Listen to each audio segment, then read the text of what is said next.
مؤخرا ولا تاريخنا وتراثنا وتقاليدنا كيتسرقوا عيني عينك بلا حشمه بلا حياه. والحمد لله كاينين الناس اللي واقفين في وجه هاد السرقات، الناس اللي ملي كيهضروا بالدلائل والبراهين.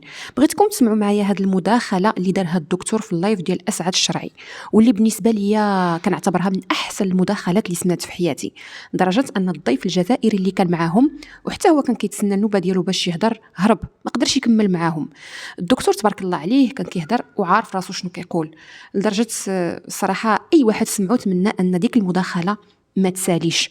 مداخله عامره معلومات وكل شيء بالدلائل والبراهين. تفرجوا واسمعوا معايا باش تفهموا اكثر. تفضل اخي دكتور عبد الكريم من السلام عبد الكريم عليكم. بونمر. مرحبا وعليكم السلام. كيف حالك؟ اهلا اخي، كيف الحال؟ الله يبارك فيك. الله يحفظك. انت عطيتي المقارنه اخويا اسعد، عطيتي المقارنه بين من يملك حضاره ومن وانت شفت كيف تحدثت التونسيتان وكيف تحدث الاخ الليبي وكيف تحدث قبلهم المغربي. وهنا يجب ان تضع اكثر من علامات استفهام، لان حتى الحديث والطرق الحديث هي جزء من الحضاره الانساني. الحضاره، ما معنى الحضاره؟ الحضاره هي الحديث، هي الملبس، هي المأكل، هي المشرب، هي البناء، هي المعمار، هذا هو مفهوم الحضاره. سؤال ثاني، لماذا المشكل فقط مع الجزائريين؟ لماذا فقط؟ انا اعطيك واحد المثل. والله صحيح، هذا سؤال وجيه. لماذا دائما الجزائر الخلاف عندها؟ انا ساقول لماذا. لان اخي مدني، اخي اسعد، نقول ان الماء لا يصعد في العالي. الماء لا يصعد في العالي. انت في الاول سالت المغربي لماذا تقول ان كل شيء لكم؟ لا نقول ان كل شيء لنا، ولكن حينما نتحدث بالمنطق. سنتحدث فقط على الخمسة قرون الأخيرة. هذه الخمسة قرون الأخيرة أين كان الجزائريون؟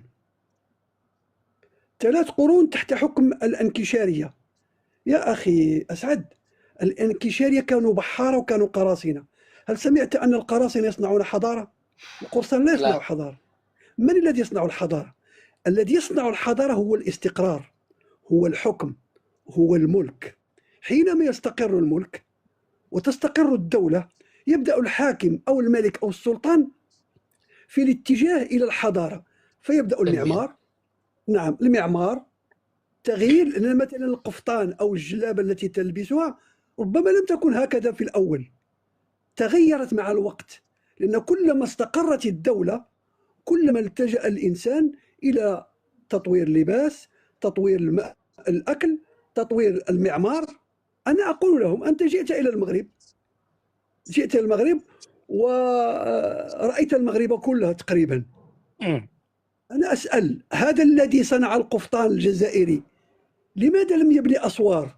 لماذا لم يبني جامعات؟ لماذا لم يبني قصور؟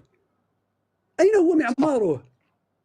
صنعت الجلابة والطربوش لم تبني مباني. أين هو معمارك؟ أنت كما نقول أنت تجولت المغرب كله من شماله إلى جنوبه، وجدت القصور والطرقات. هناك قطعة من الزليج إذا وضعت عليها قدميك ستقول كان عمري 1000 عام أو 1200 عام. هذا هو الإشكال. كيف أنك صنعت الجلباب والطربوش والقفطان ولم تبني جامعات، ولم تبني قصور، ولم تبني مساجد، لم تفعل شيئا، فقط صنعت الجلابة والطربوش فقط والقفطان. الحضارة منظومة متكاملة، اللباس هو جزء منها فقط، الطرق الأكل هو جزء منها.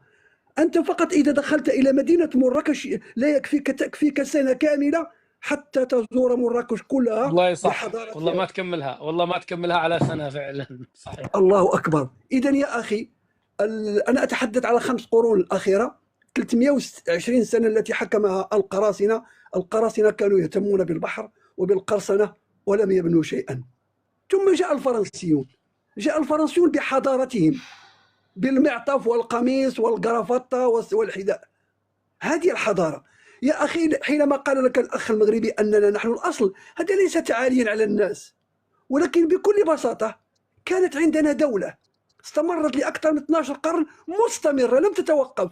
12 قرنا كل هذه السنوات، دون أن أتحدث عن الفترة الأمازيغية، أنا فقط أحدثك على 12 قرن. استمرار الدولة واستقرار الدولة وقوة الدولة هي التي جعلت المغاربة يبدعون.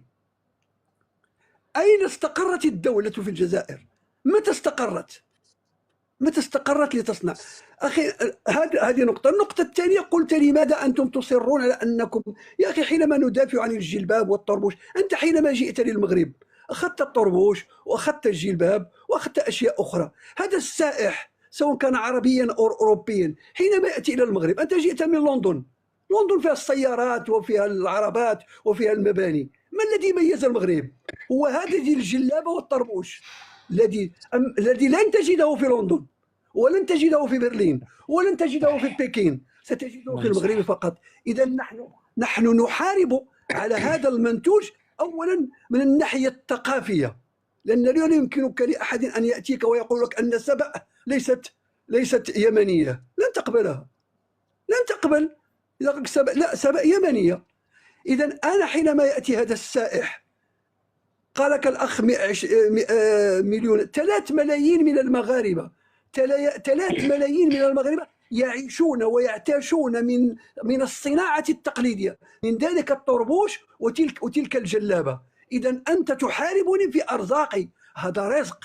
هاد 3 ملايين يا أخي أسعد، هذا فقط المناصب المباشرة، زيد عليها 3 ملايين أخرى من المغاربة بطريقة غير مباشرة، لأن الشخص الذي اشتريت من عنده الطربوش هذا مجرد بائع، هناك من صنعه، والذي صنعه هناك من جاءه بالمواد الخام. يعني أن هناك سلسلة اقتصادية يعيش منها المغاربة.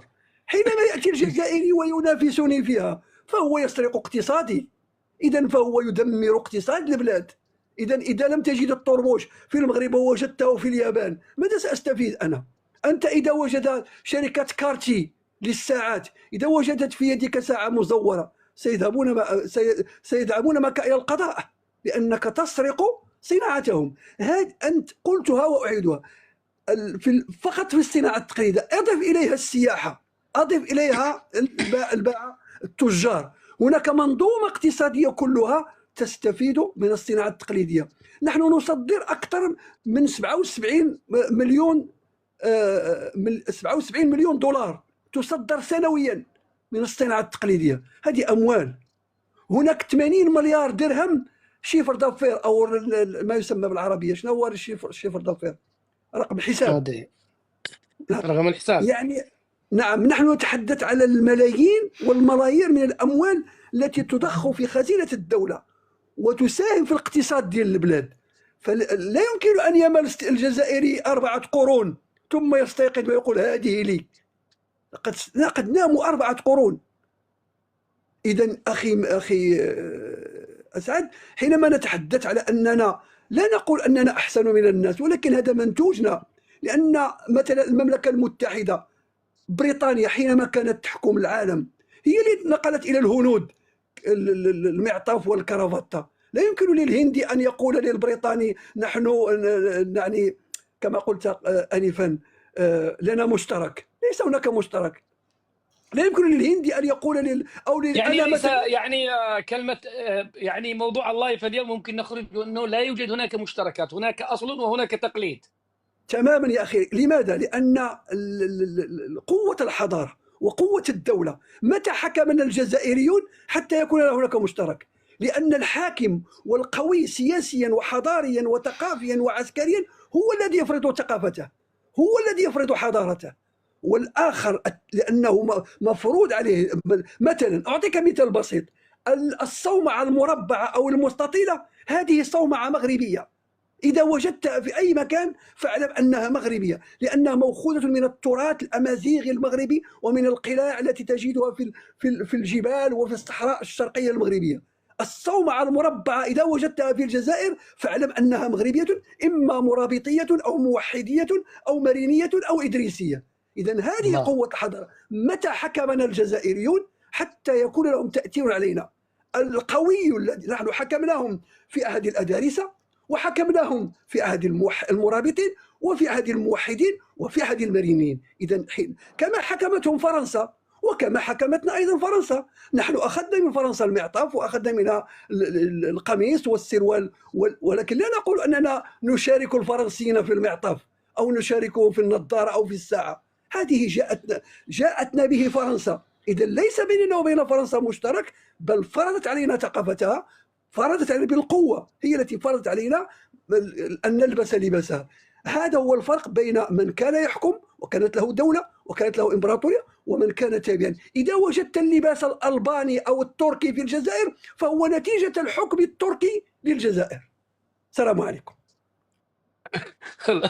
الأخ الجزائري الذي كان في الأعلى طاف. والله مداخلة تاريخية صراحة، هذه مداخلة تاريخية وجديرة بأن تقص وتنشر لوحدها. كان في جزائري منتظر في الدور والمفترض أنه هو يتحدث بعد الدكتور طاهر. وش يقول يا أخي؟ والله حالتهم مزرية، وضعهم مخزي يا أخي والله. دكتور على فكرة، وأنت تذكر سبأ، يمكن يجي يوم تطلع سبأ جزائري.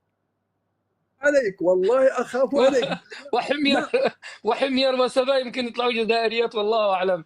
والجميل أنه الأخ الذي كان منتظر وهو جزائري، الجميل أنه فحط وانطلق ولم يطلب القسط. ممتاز، رحم الله امرئ عرف قدر نفسه.